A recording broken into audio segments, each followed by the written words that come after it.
बहुत समय के उपरांत एक बार फिर माँ शारदा के स्थल पे हमें जाने का सौभाग्य प्राप्त हुआ, जिसका नाम था मैहर। मैहर देवी सतना में उपस्थित है, जिसके बारे में हम आगे चर्चा करेंगे। रास्ते में जितनी भी घटनाएँ हमारे साथ घटित होंगी, उन सब का विवरण भी आपको देते रहेंगे और रास्ते में जिन नज़ारों का हम को देखेंगे, वो भी आपको दिखाते चलेंगे। तो चलिए शुरू करते हैं एक यात्रा मैहर माता की। हनुमना की घाटियाँ हैं, जहाँ हम लोग पहुँच गए हैं, उनके हाईवे है।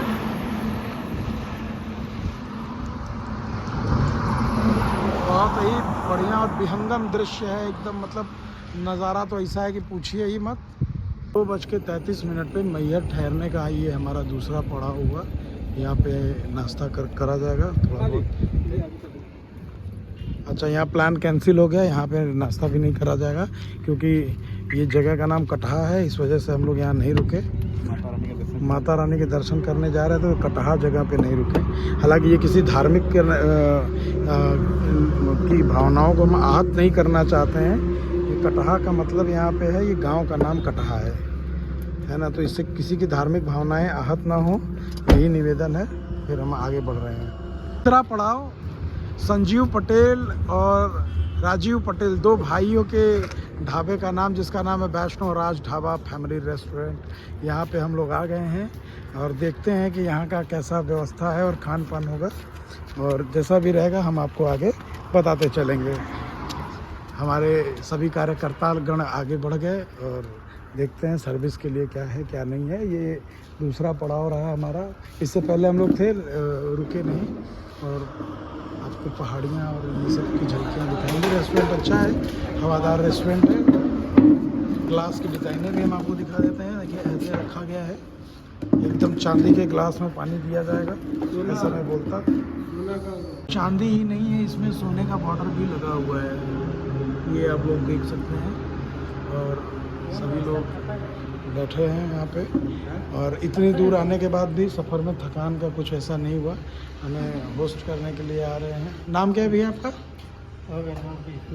अच्छा, नाम नहीं बताएंगे क्योंकि शर्मा रहे हैं। अरे हम ब्याह थोड़ा कराएंगे आपका साहेब। अच्छा, मिलेगा। ये लग रहा है यहाँ हम लोगों को खाने का व्यवस्था हो जाएगा, हमें खाना मिल जाएगा, क्योंकि बहुत जगहों पर रुकने के बाद ये तीसरा या चौथा जगह है जहाँ पे हम खाने की तलाश में आए हैं, और शायद हमें यहाँ पे खाना मिल जाएगा।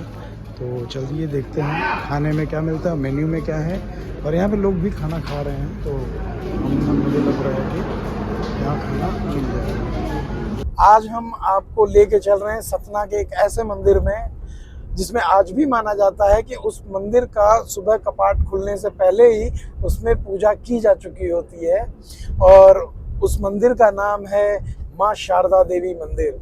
माँ शारदा देवी मंदिर, शारदा देवी बेसिकली मानी जाती हैं विद्या की देवी के नाम पे, और इस मंदिर की जो खासियत है, इसको एक और उपनाम से जाना जाता है जिसका नाम है मैहर।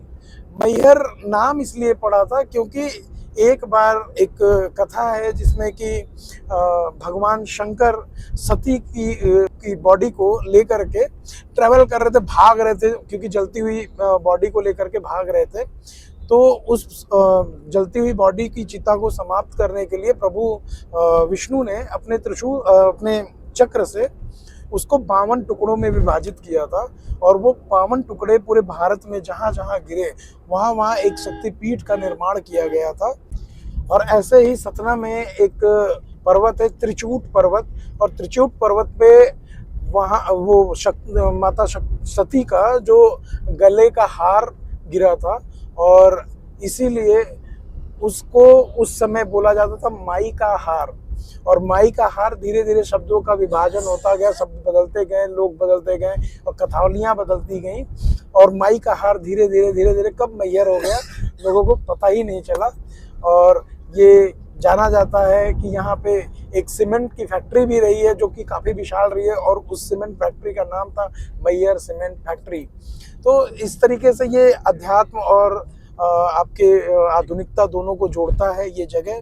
और इसमें एक खास बात ये भी मानी जाती है, जिसके बारे में ये काफ़ी फेमस है और काफ़ी लोग इसको जानते हैं, वो है कि आल्हा उदल दो मतलब कैरेक्टर रहे हैं। कैरेक्टर क्या कह सकते हैं, नायक थे एक युग के, आल्हा और उदल।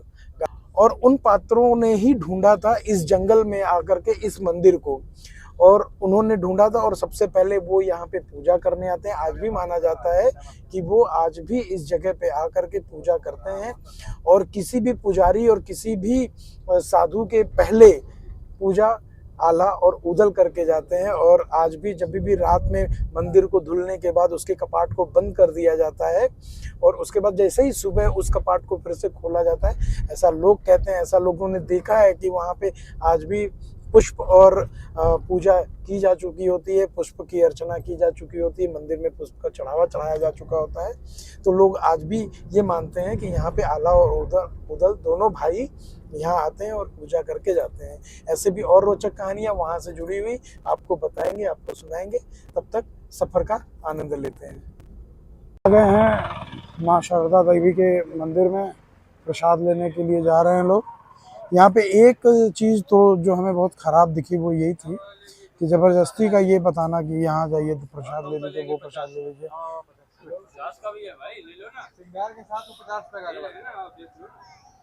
हाँ, और इसमें आपको मोल चाल करना होता है।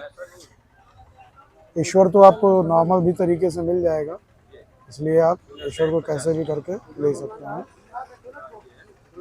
आज ये मंदिर प्रांगण में एक चीज़ समझने को मिली कि भैया अगर आप प्रसाद के लिए जा रहे हैं तो पैसा अपना अपना देना होता है। आप किसी भी सहकर्मी, सहमित्र और किसी भी तरीके के प्रसाद में आप बंटवारा नहीं कर सकते हैं, मेल मिलाप नहीं कर सकते हैं। जैसे खाना पीना एक में, हिसाब बारी अलगे, तो वैसे ही प्रसाद में भैया घूमना फिरना एक में, प्रसाद अलगे। माला सीन देखिए, माला वाला भी बिक रहा है। 10 की माला थी माता के लिए। प्रांगण खाली, और हम लोग अपने तेज कदमों से आगे बढ़े। सारे लोग एकदम तेजी से आगे बढ़ते हुए निकल रहे हैं। पूरा का पूरा मंदिर प्रांगण खाली है। आप कहीं से भी और पूरी श्रद्धा के साथ आप दर्शन कर सकते हैं माँ शारदा के। जितना भी भव्य दर्शन इस बार होगा, मुझे ऐसा प्रतीत हो रहा है, उतना पहले कभी नहीं हुआ है। लगभग 3-4 जगहों पे ऐसे QR स्कैन हुआ, और उसके बाद हमें फाइनल चिट्ठी मिल गई, जिसके रेफरेंस से हम जाएंगे।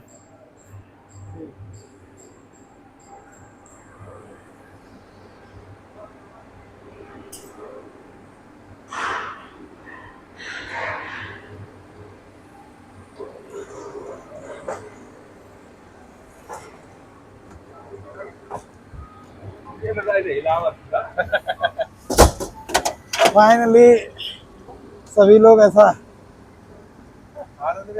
बैठ गए। पूरा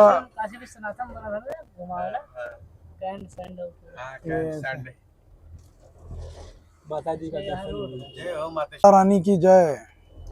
आप पूरा मार्केट देख सकते हैं, यहाँ से सारी चीजें हैं। हम लोगों को एक पिंजरे में कैद कर दिया गया, और इसके बारे में जय माता दी, जय माता जी। और काफी शोरगुल करते हुए इसमें देखिए चीजें, पूरा प्रिस्क्रिप्शन लिखा हुआ है कि आप कैसे कैसे कर सकते हैं, क्या कर सकते हैं। और यहाँ पे केबिन को गंदा नहीं करने का। जय माता दी, जय माता दी। माँ शारदा के धाम में हम लोग पहुँच गए हैं अपना प्रसाद लेकर के, और प्रांगण में नारियल ना तोड़ने की भी का संदेश लिखा हुआ था। इसका मतलब है कि कोई भी नारियल वगैरह मंदिर परिसर में नहीं तोड़ना है। और आप सीधा ऊपर आएंगे। हवाएं बहुत ठंडी चल रही हैं, और हवाएं बहुत ही वेग से चल रही हैं, जैसा कि आप झंडे को देख करके आकलन कर सकते हैं।